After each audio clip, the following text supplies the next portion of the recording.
It's your boy Inca back here again with another little video, a reaction. As I usually say, I'm not gonna talk anymore, so let's get into the video. Free speech is meaningless unless you allow people you don't like to say things you don't like. Otherwise, it's irrelevant. And if at the point at which you lose free speech, it doesn't come back. I think the issue some people have is that a lot of people were brought back. I mean, some people were brought back who were previously banned for spreading things like QAnon conspiracies. You have people like Andrew Tate who were brought back, who were previously banned for things like hate speech. Do you think you prioritize freedom of speech over misinformation and hate speech? Well, you know, who's to say that something is misinformation? Who's the arbiter of that? Exactly. Who is to say that something's misinformation? If that's something that someone believes, it still should be put under free speech. For some reason, you people believe to think you can cancel and stop people's free speech for some reason, but who's the arbiter of free speech? Is it you people? Is it me? Who is it? Is it the BBC? You're literally asking me? Yes. Well, no, you are the arbiter on Twitter, because you own Twitter. Yes, I'm saying who is to say that one person's misinformation is another person's information?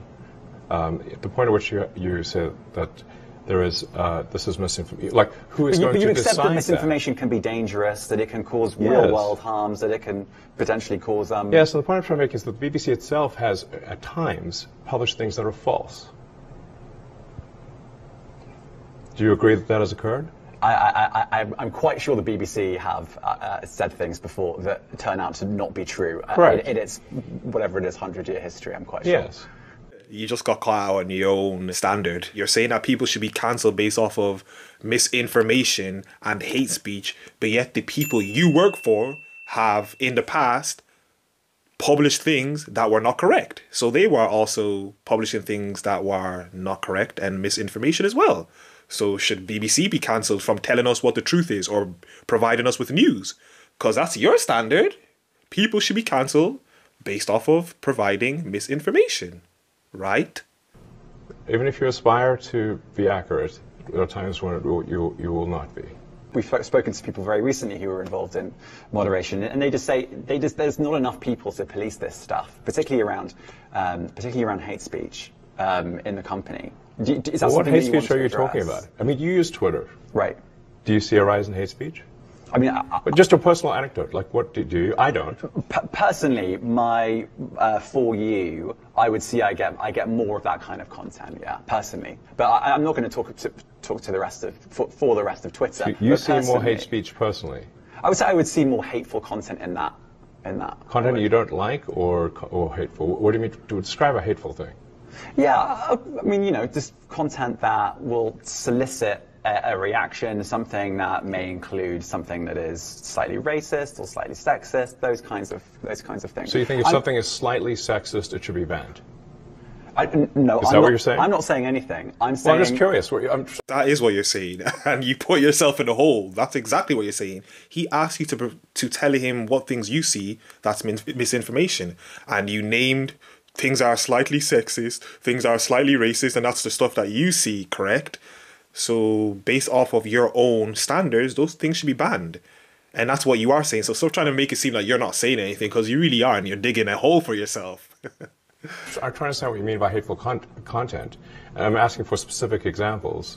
And you just said that if something is slightly sexist, that's hateful content. Does that mean that it should be banned? Well, you've asked me whether my feed, whether it's got less or more. I'd say it's got slightly more. That's why I'm asking for examples.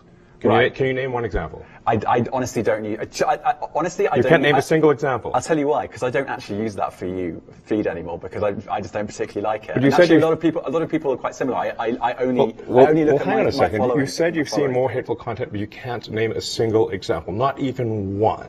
I'm not sure I've used that feed for the last 3 or 4 weeks. And well, then how did you see the hateful content? Because I've been using Twitter since you've taken it over for the last 6 months. Okay, so then you must have at some point seen for you hateful content. I'm asking for one example. Right. And you can't give a single one. And I'm saying then I say, sir, that you don't know what you're talking about. Really? Yes, because you can't give me a single example of hateful content, not even one tweet and yet you claimed that the hateful content was high. Well, That's a false. no. What I claimed, You just lied. What I claim was there are many organisations that say that that kind of information is on the rise. Now, whether it has on my Give me feed one or example. not. I mean, right, and Literally if you can't look at name something one. like the Strategic Dialogue Institute in the UK, they will say that. So Look, people will say all sorts of nonsense. I'm literally asking for a Right. single example, and you can't name one. right, and as I've already said, I don't use that feed. But Well, then how would you know that? I don't think this is getting anywhere. You literally said you experienced more hateful content, and then couldn't name a single example. Right, and as I said, That's absurd. I haven't actually looked at that feed. Then how would you know this hateful content? Because I'm saying that's what I saw a few weeks ago. I can't give you an exact example. Let's move on. We only have a. Oh, now you want to move on. When he caught you in your lies, now you want to move on. You are caught out and he wants to run from answering the question. And that's what a lot of people nowadays do. And I'll say a lot of liberals do. That's what they do a lot of times nowadays. They make a statement, you ask them to prove the statement that they're making, and all of a sudden, they don't remember what it was that they don't remember the examples or nothing about the statements that they're making. Or they have nothing to back up the statements that they're making. That seems to be a common trend nowadays with people. Certain amount of time. Wow. COVID misinformation. You Amazing. You changed the COVID misinformation. Has rules. BBC changed its COVID misinformation? The BBC does not set the rules on Twitter, so I'm asking you. No, I'm talking about the BBC's misinformation about COVID. I'm literally asking you about, you changed the labels, the COVID misinformation labels. There used to be a policy, and then it then disappeared. Why do that? Well, COVID is no longer an issue. Does the BBC hold itself at all responsible for misinformation regarding masking and side effects of vaccinations, and not reporting on that at all? And what about the fact that the BBC was put under pressure by the British government to change its editorial policy? Are you aware of that? This is not an interview about the BBC. Oh, you thought it wasn't? I see now why you've done Twitter Spaces. I am not a representative of the BBC's editorial policy. I want to make that clear. Let's talk about something else. You want to talk about the interviewing you BBC? too. All right, let's talk about something else. You weren't expecting that. Elon Musk laid the smackdown on this reporter. The reporter didn't even know where to go. Dodging, weaving, trying to move the interview elsewhere, couldn't answer questions, was answering questions and was messing up badly. He destroyed him, obliterated him. Anyway, that was another little video, another little reaction. As I usually say, if you enjoyed the video, like the video as much as possible. Comment down below. Let's get a discussion going down below. I really want to see everyone's comments regarding this video. So comment down below. I'll try and reply to as many comments as possible. Subscribe to the YouTube channel. Follow me on Instagram at YinkaThatGuy. And I'm out.